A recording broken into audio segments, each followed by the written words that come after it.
Hi there, welcome to Melly's English Learning videos. In this lesson today, I'll be explaining the difference between been to and gone to. So, let's begin. Both been and gone are irregular third or past participle forms. Been is the third form of the verb be, whereas gone is the third form of the verb go. Both been to and gone to are used when we talk about visiting a place, but they are different in meaning. Been to is used when we talk about completed visits.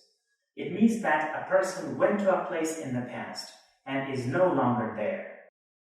For example, number 1. I have been to Herat twice. It means that I went to Herat in the past and am no longer there. Number 2. She has been to America and she'd like to go there once again. Number 3. They haven't been here yet. However, gone to is used when we talk about incomplete visits, which means that we went to a place in the past and we are still there, or we are on the way to that place. For example, number 1. The teacher has gone to the teacher's room. It means that the teacher is either in the teacher's room or on the way there.